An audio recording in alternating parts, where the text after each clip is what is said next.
Top Talkers, and I'm going to remember to introduce my panel today. I often forget, but I think that I think you know their faces by now. We've got Michael O'Byrne from CTV, we have Melanie Adams from Bob FM, and John Brenner, as you see him on our show every day, from CFRA. Thanks for joining us. All right, let's chat about the new CFL team, the franchise coming to Ottawa soon, and by the end of this month or early next, we're supposed to find out the name. Now, it's in today's Ottawa Citizen, they're talking about the potential of the name Ottawa Red Blacks. No. It just doesn't roll off your lips. You know? It's going to be black and blues. You know, they're beating black and blues. It's going to be all sorts of. I'm just too many ways to set it up. Their colors aren't chartreuse because that would be hard to say. You know, it's Is so it too awkward. simplified? I mean, they're thinking obviously the colors would be red and black. It's a throwback to the Roughriders. Is it too simplified? You know, in competitive sports, especially a physical competitive sport, I think the name of the team has to define something. Okay, I think it has to first define that this is football. This is contact. People are getting smashed into the ground to move the ball from one end of the field to the other, and that these are heavy-duty players that are out. This is hand-to-hand combat. So red, black, no. Too simple, too Got to not be a strong scary enough. animal or something that bites. They need to be named after something that actually bites someone. That'd be great. See, that brings banshees. The Ottawa ferrets. I mean, What really surprises me is, there's a lost generation of football fans in this city, and so they're really going to aim towards a younger generation to try to build that fan base for years and years. And in today's day and age where kids are so sophisticated and stuff, it just strikes me that red black is just so simple. Do they need to incorporate the R? I mean, I've read that the R goes back to the Roughriders, kind of keeping with the history of football in this city. Do we need to make that link to history, or is it history? Should we just leave the Roughriders in the past and move on? well, recent history hasn't been too kind to the Roughriders. So if you're looking for a whole new team, and if you're also looking at a much different demographic, I mean, we're appealing now to a market that has changed since the last time the team played here. Right. What's wrong with being fresh all over? Starting new. I like the history. I think it's really important to know where you've been to know where you're going. Yeah, there were some really bad years. There was the Renegades, and there may have even been another team name. But the Roughriders have a real deep history in this city, and a lot of the old players who were star Roughriders are still in this city. A guy like Whit Tucker, who's so involved in the community. A guy like Russ Jackson, who comes back to the community a lot, even though he lives down in Southern Ontario. Ronnie Stewart still lives here now.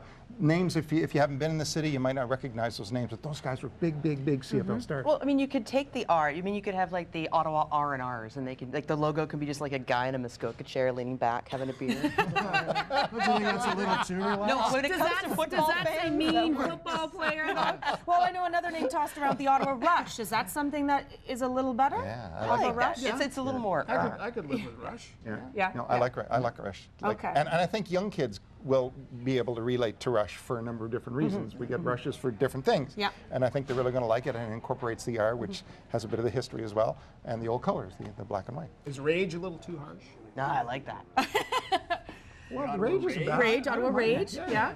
Well, apparently they received thousands and thousands of submissions. They've got it down to some 12 or so, and in the next couple weeks, as I said, the end of the month, we will find out the name of the franchise, and well, we'll see what it is. Another story that we're tossing around today is social media, and you see those people on social media. I've never done this personally myself, that say, "This is it." This is updating their status. My last day on Facebook. I'm done with this. Goodbye.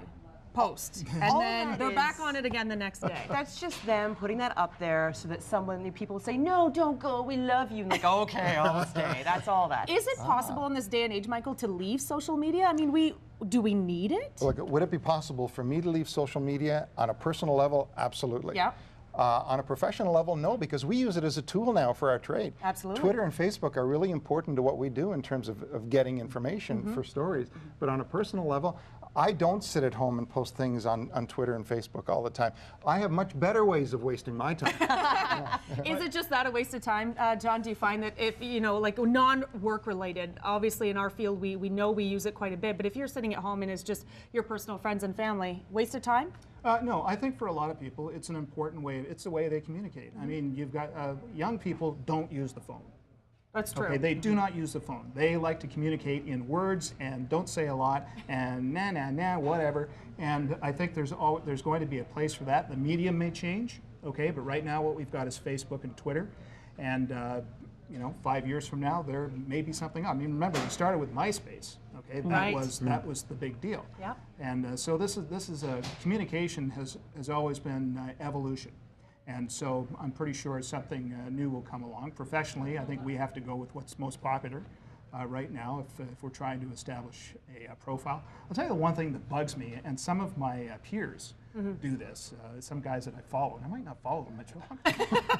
I don't want to know, I don't want to get the picture to my Twitter Yeah. about, you know, the meal they're about to dig into. Yeah, I the don't food. care. That seems to be a that's pet bizarre. peeve for a lot of Yeah. people. People don't like to see what other Yeah. people are eating. Who cares, right? I don't- Mel, you're really active on Twitter and Facebook. I see your posts all the time. Do you think you could ever give it up? No, and it's because it's just a new way to communicate. 10 years ago, texting would have been ridiculous. Right. Now it's the norm. 100 years ago, the phone would have been ridiculous. You know, you tied a letter to a pigeon and hope it got to the person you want to talk to. It's just a new way to communicate. I don't think it's good or bad. It just is. Yeah. Yeah. I don't know, I kind of like, call me maybe. Yeah, call me, baby. Let's remember this, and if we're 5 years from now, let's come back Yeah. and do it all again. All right, Yeah. mark that right It's a here. date. 5 years from now, it's a date. This panel, this host, and we'll talk about it again.